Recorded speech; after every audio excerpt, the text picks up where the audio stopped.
After 6, a scathing report was released this week by Ontario's Ombudsman, critical of the lack of support for families caring for developmentally disabled adults. Yesterday on Metro Morning, we heard from Helena Jasic. She's the Minister of Community and Social Services. The Ombudsman's report has rightly, and I thank him for his report, focused on some of the most complex, difficult to serve individuals. And for these, we have to do better. There is no question that people have been, in essence, struggling looking after their loved ones with developmental disabilities in their homes. I've met with many of the parents. We must do better. We will do better. I'm absolutely committed to doing better. But I do want to point out that we are spending some $2 billion a year to support those with developmental disabilities. And despite that, he says there's a baffling lack of leadership at the top when it comes to dealing with this file. Who's he talking about? He actually went on to say that he has seen a real change in the last 2 years. I'm sure you heard his report. And in fact, he said there has been a marked improvement in response to crisis and recognition that the ministry does play a role in helping people through this very complex situation. That's Helena Jasic, Ontario's Minister of Community and Social Services. With her reaction to the Ombudsman's report, she was speaking yesterday on Metro Morning. My next guest sold her home to move to a townhouse so she could keep supporting her adult son. Vicki McCallum's son, Julian, is 27. And Vicki's with me in studio now. Good morning. Good morning. Spoke yesterday with the minister, who I think it's fair to say, and this is what listeners have said as well, was initially quite defensive in her comments about the report, saying, yes, there have been failings, but in the last couple of years, things have gotten better. She disputed some of the language that was used around it. She says there's been a marked improvement to the system in the last couple of years. Have you, in a word or two, seen a change in the last 2 years? No, absolutely not. But the Ombudsman did speak about the change. It's just starting to come from the top. So we're sitting at the other end. Myself, the other families involved have not seen any change at all. Let's talk a little bit about the situation that you find yourself in. Tell me about Julian. Julian is 27. He has a genetic syndrome that he was born with. He had many heart surgeries between the age of 6 days and 3 years. He has an intellectual disability. And is deaf. He went to the EC Jury School for the Deaf in Milton, graduated when he was 21, and he's been living at home ever since. Tell me about caring for him. And people use words like burden. They're not burdened. He's your son. You love him to bits. But at the same time, what has it been like to be involved in his care? Yeah, I agree with you about the word burden. He's a joy. Everybody that knows him loves him. He's a happy guy. He's been through a lot. Yeah. Also diagnosed with post-traumatic stress disorder because of the surgeries that he had. And it's been a struggle, maybe a challenge. But he's been a great gift, and I think that other families would agree. Although it's more than a challenge, and his siblings have had a lot of challenges in their life too, just through lack of attention. And in some regards, that's a fiscal, a financial challenge. It's both. It's definitely physical and financial. It's absolutely both. Emotional. You, as I mentioned, you sold your home to move into a townhouse so that you could keep supporting your adult son. Why did you do that? What was the turning point for that? We did that. It was time to make a change. Our son is not good with change himself. He's absolutely terrible with it. So we needed to find a plan to get him set up. So we're just in the process. We're moving in October. We're going to move to a townhouse, move in with him so that we can get him adjusted to the change. We will then look for some roommates. That process may take a while. In the meanwhile, we're going to be looking for funding for his supports. I've started a family group. We're hoping that will grow and that we can get some people with a wide range of disabilities to live in the area. In that way, we can share social supports and really importantly, financial supports, so we don't have to continue to pay one-on-one with funds that are, for most people, out of pocket. Why are you searching for funds? Because I don't have them. My son qualifies for passport. He's been through the process. We filled out the applications many times. First of all, he was told he didn't qualify for passport because he was working 5 hours a week at Whole Foods. That was the best thing that had ever happened to him. He loves the job. The people there have been incredible. But because of that, he doesn't qualify technically At for... the beginning, they told me. Now they're saying, oh, that was wrong. You never should have been told that in the first place. So for a couple of years, I was not even on the list because he had a job. And I said to them, do you mean so for me to get passport funding, he's going to have to quit his job? And basically no response. And I said, well, I'm not going to take him away from the best thing that's ever happened to him.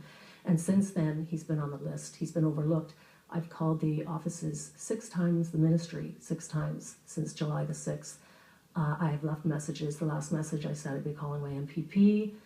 If I didn't hear back this time, nothing. I've called the MPP and still nothing. So one of the things that we have heard in the wake of our interview yesterday with the minister was that people need to be in a crisis situation before something changes. Mm-hmm.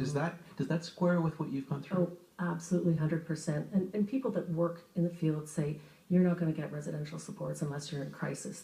And this report is wonderful, and I hope that the attitude is changing from top down. I mean, that's definitely what had to happen before there's going to be any change. But I agree with the Ombudsman that it is very systemic. Other families that I talk to, the ministry, if they are lucky enough to get a hold of someone at the ministry, they've actually been told not to call back. So what is the minister saying then when she says that things have changed over the last couple of years? Well, I think she's saying the attitude. The Ombudsman in his report said that they were completely baffled that they couldn't even get any information. So the Ombudsman, he did say that's changed in the past 2 years, so I hope that's right. I hope it will continue, and they're supposed to be following up every 6 months. But what I've heard from every other parent is we're going to believe this when we see it, because we've been in this for years and we haven't seen any concrete results. And the situation for some parents is worse. Again, we've heard, and the Ombudsman talked about this, about families who have relinquished care. Yes. Because that's the only way they think that their children can get the help that they need. Sometimes it's because it's the only way they'll get help, and because they're just so beaten down.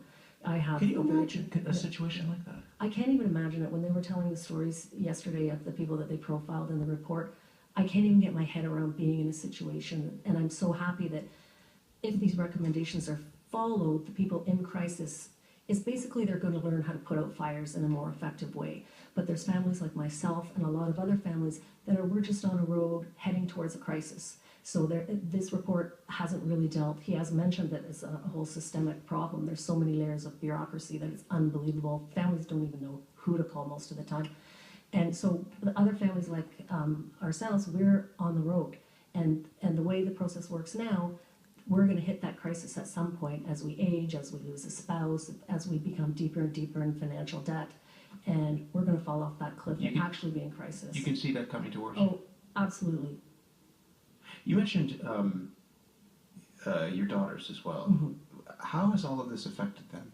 They've definitely been some positive benefits. They're really caring, empathetic people. Intellectually, they understand why we haven't had a lot of time for them.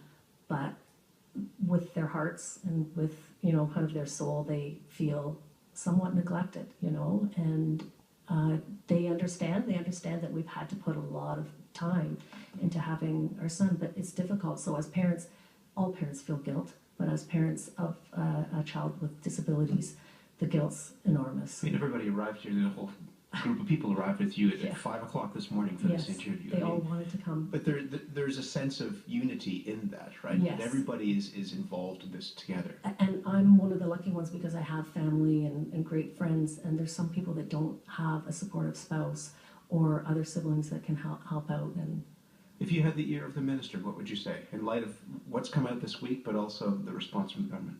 Well, I did actually have a moment to talk with her, and I said, individualized funding is the way we can save taxpayers' dollars in the long run with individualized funding. It costs a lot less money in the long run.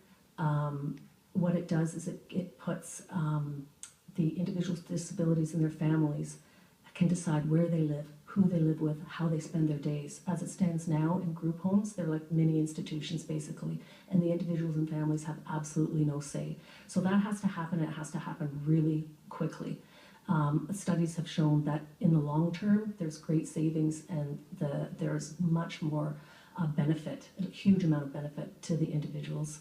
And the other basic thing is transparency.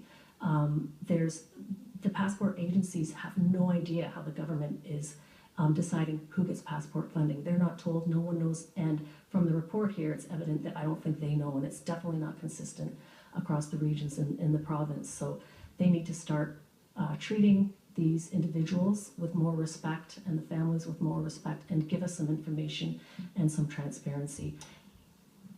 We hope that the government's listening. We'll see what they say. In the meantime, I appreciate you being here this morning. Thank you so much. And good luck. Thank you.